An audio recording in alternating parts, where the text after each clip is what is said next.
Hi, we're continuing with criteria of borderline personality disorder not found in the DSM-5.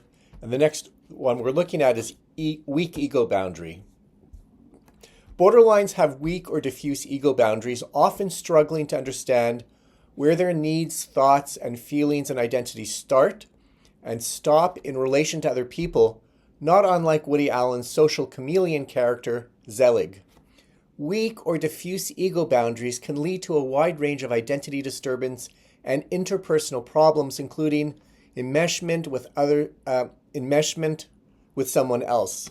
Projective identification and splitting used by the borderline helps to promote, or at least complement, the diffusion of his ego boundaries and may even cause the borderline to feel better about himself, seeing someone with similar problems who is even worse off and perhaps even struggling to survive.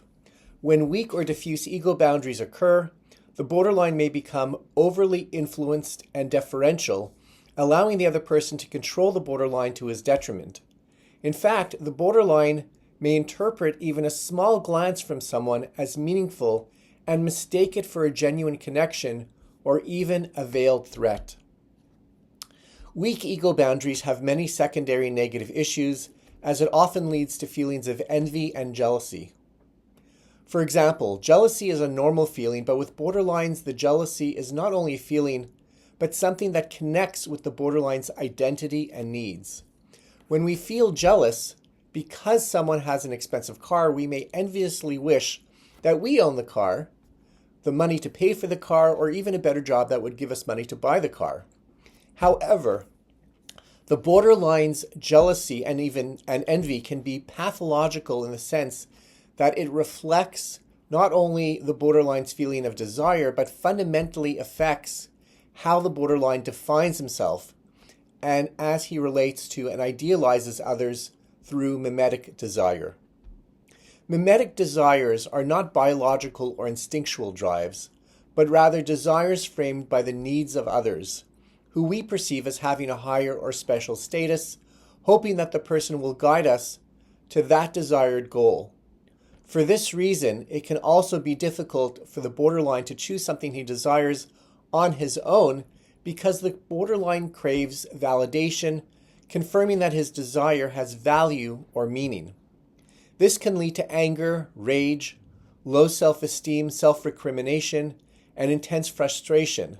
And the borderline may even feel so intimately connected with the expensive car that he may ingratiate himself into the life of the owner as a means to become part of the car owner's life and identity. A great example of pathological jealousy is the character Jonathan Corliss in the movie A Kiss Before Dying. When the borderline is unable to satisfy or contend with deep feelings of jealousy, he may feel such contempt for the other person, barely able to hide his disgust, that it may be necessary for the borderline to create an artificial identity to fit into the other person's world. As such, weak or diffuse ego boundaries may create for the borderline a false sense of attachment and belonging that almost inevitably causes disappointment or even danger for the borderline. Another major problem with weak or diffuse ego boundaries is that the borderline tends to overshare his thoughts and feelings.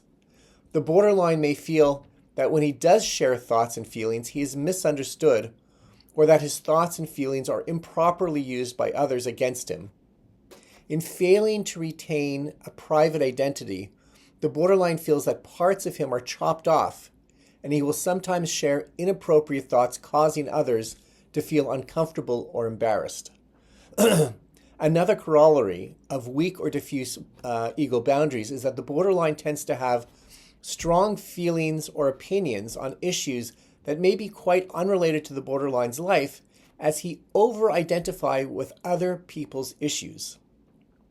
The borderline can then inserts himself into someone else's affairs and assumes that he can help when in fact he can barely care for himself. For example, borderlines tend to identify with social equality issues, often advocating for justice and fairness because the borderline's own internal world is marked by chaos and perceived internal balance or injustice.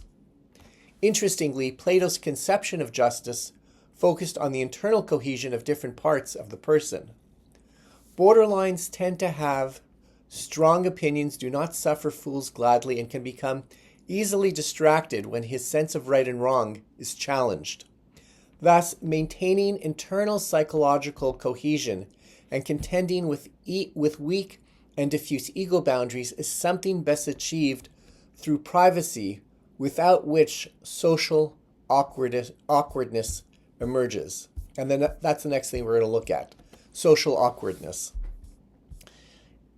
Social awkwardness is a close cousin to social anxiety and often presents in similar ways for borderlines. This is not irrational, but rather quite rational, as the borderline appreciates that his cognitive and behavioral dysfunction necessarily makes him socially awkward, which is a marked fear or anxiety about one or more social situations in which the individual fears being exposed to scrutiny by others. Some borderlines will avoid chit-chat or meeting new people. They may wish to eat or drink unobserved by others, offer superficial social veneer to try to fit in, and may avoid public speaking and other similar performances in which they fear being criticized or judged. This is particularly true if the borderline has a history of being socially bullied, perhaps experiencing a negative feedback loop in social situations. A major difference between the borderline social awkwardness and social anxiety disorder is that the borderline social awkwardness may be rooted in the borderline's inability to decipher social cues, while social anxiety disorder is generally rooted in fear of social embarrassment. Borderlines often have difficulty picking up on social cues, and indeed, failing to do so may result in personal embarrassment and even further social rejection. The borderline may have difficulty deciphering social cues for several reasons. Similar to autism, the borderline may have difficulty deciphering receptive verbal language, or what my younger daughter once called auditory dyslexia, and or body language.